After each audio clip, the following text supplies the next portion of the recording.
Recently we did a video on 13 champions that received indirect buffs due to changes made in the preseason. You guys seem to really enjoy that video, so today we're doing another one. The preseason is the best time for learning and improvement, and what better way to learn than using our website GameLeap.com. Over at our website, we've got hundreds of guides, all done by Challenger players, sorted into a quick and easy to use courses system. We have courses both on the 5 fundamental roles, as well as champion-specific courses.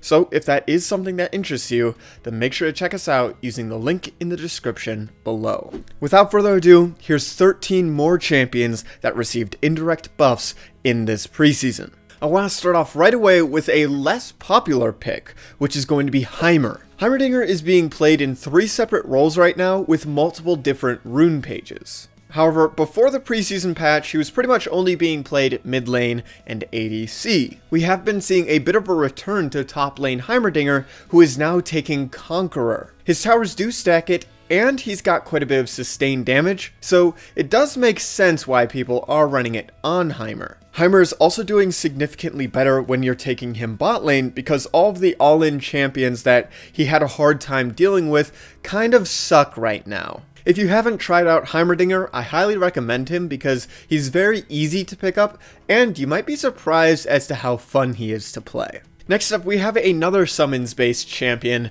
this one being Yorick. Yorick absolutely loves the new Conqueror. Now, he did really like the old Conqueror as well because that true damage worked so well on him, but the sustain that the new Conqueror gives makes it so that Yorick is so much more tanky. Yorick already had really good sustain with his Qs, but now he's got even more with his Q paired with more Conqueror healing. On top of this, he's a lot better in the top lane because most people are just going to be focused on getting dragons, turning top lane into an island essentially. Around the end of Season 9, junglers were dispersing their ganks across all lanes a little bit more evenly, but right now, junglers are pretty much only playing to bot side and mid. This means, as Yorick, you're going to be left completely alone to just wreak havoc on towers. With your maiden and all of your little ghouls, you can take a tower so quickly. You also have a Sheen proc on an auto attack reset, and you're going to be getting Trinity Force really early on into the game,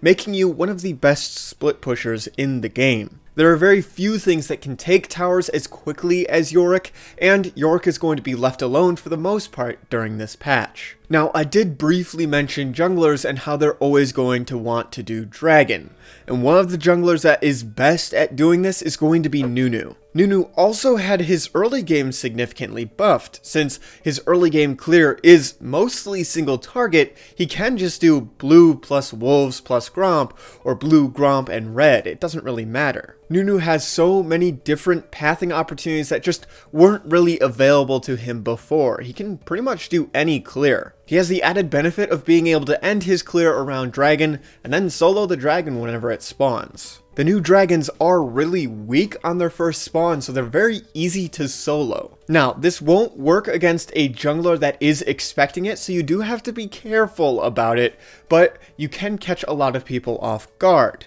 Nunu also benefited off of the Aftershock changes. Aftershock is going to be a lot better on tanky champions like Nunu, and not quite as strong on squishy champions like Fiddlesticks or Lissandra. The other jungler that is so well known for soloing dragons early on into the game is going to be Shyvana, who also is doing a lot better this patch. Now, I will specify that this is mostly AP Dark Harvest Shyvana and not Bruiser or Tank Shyvana. Shyvana is able to solo dragons a lot easier early on into the game, capitalizing on her passive a lot quicker. This is not all, however. She's also one of the best counter-jungling champions in the game because she just absolutely melts camps. Shyvana is one of the few champions that can farm 3 quadrants of the jungle in 2 minutes. This means that if, as Shyvana, you see the enemy jungler gank your side lane, then you should immediately path into the enemy jungler's opposite side of the jungle and take those camps away from them. As soon as you do that, as long as you path well afterwards,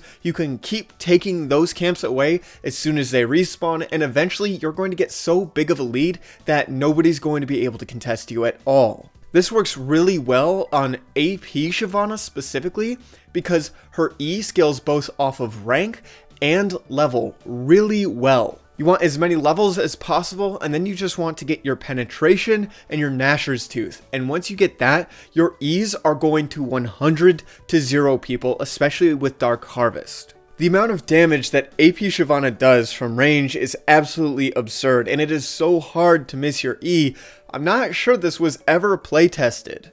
If you're looking for an easy to play AP jungler, then Shyvana is definitely your go-to here. Just try her out a few times and I'm sure that you will see how strong she really is. Now, if we go in the complete opposite direction for junglers, then we're going to be looking at Twitch. This is a cheesy AD pick for junglers. Now, why is Twitch so good as a jungler right now? Well, first of all, his red into level 2 gank is just as good as it always has been, and in low elo, you're always going to get either a kill or a flash from it. The big difference occurs when you're not getting a kill from these ganks though. You see, when you're not getting a kill, you can still path to blue and then gromp and then get right back out there to gank. Before you would have to do wolves, blue, and gromp, and this just took way too long. You're able to be a lot more active on the map because you spend a lot less time investing in that level 3. You also have a whole slew of different runes that you can take. You can take Press the Attack, Lethal Tempo, or Conqueror, all of which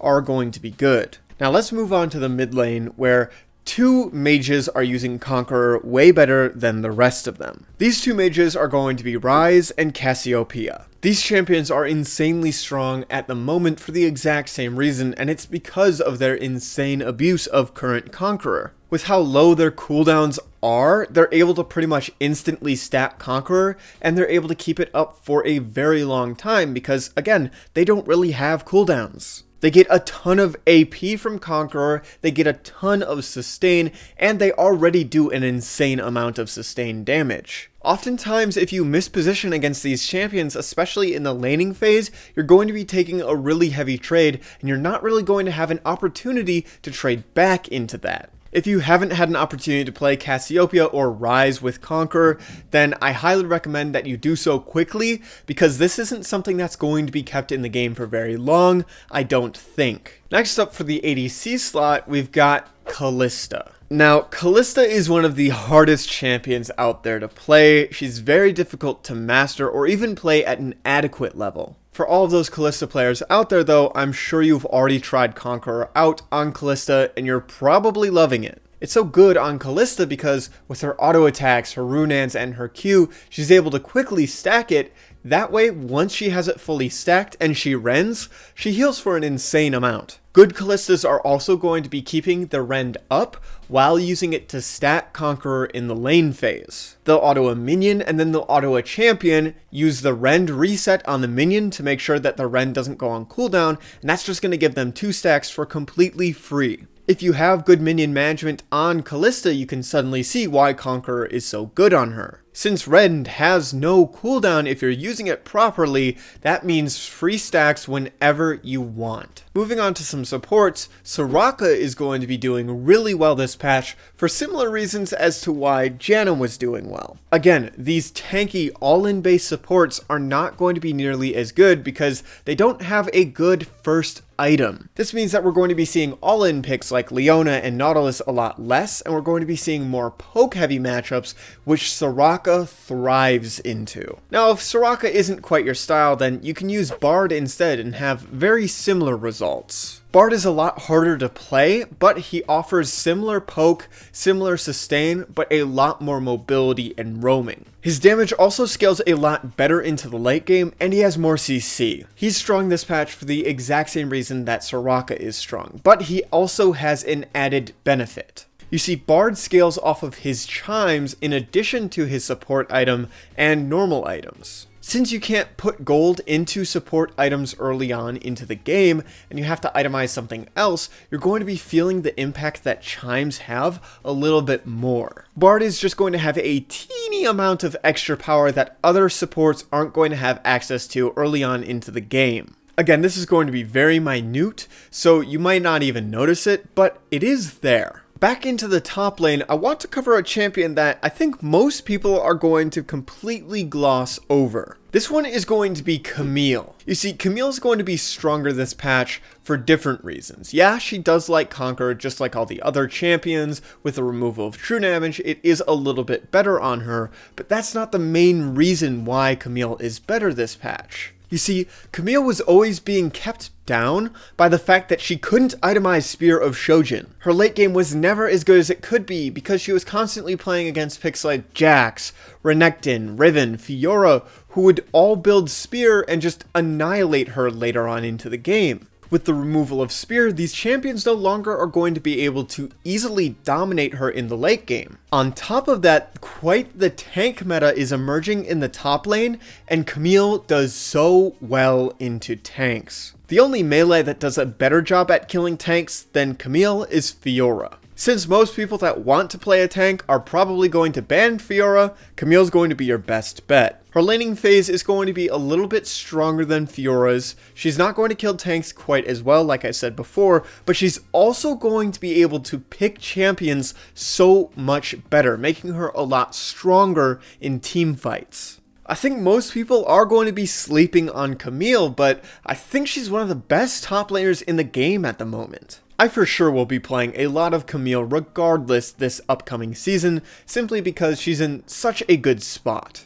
Finally, the last champion we're going to be talking about is going to be Shaco. Now this is both Shaco support and Shaco jungle. Support Shaco is another one of those supports that really doesn't care about the support items and not being able to purchase it. Support Shaco cares a lot more about his box placement, and even if he's not able to charge his support item quickly, he doesn't care all too much about that because he's going to be able to place his boxes regardless. The gap between him and other supports that are able to quickly charge their item though has significantly lowered. This is because you can only generate a certain amount of gold with your support item, and that's it. Since it takes Shaco a lot longer to charge his item on average, this means that he's going to be able to keep the same amount of gold from this item as any other support. It might take him a little bit longer to generate this gold, but the support item is going to be just as good on him as it is on every other champion now. Jungle Shaco is so strong simply because of all of the new clears that he can do.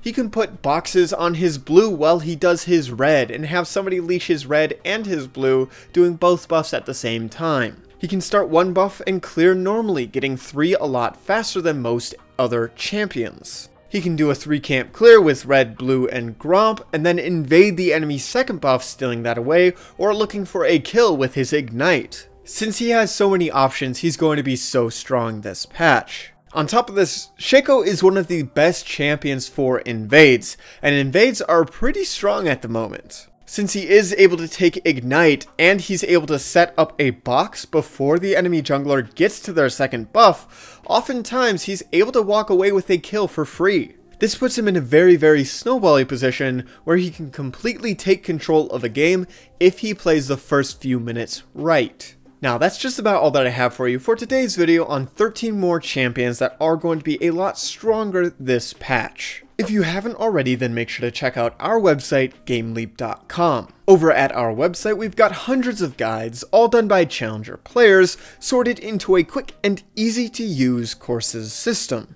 We have courses both on the 5 fundamental roles as well as champion specific courses, so if that is something that interests you, then make sure to check us out using the link in the description below. As always, I'm Panther, I hope you learned something valuable, and I will see you in the next one.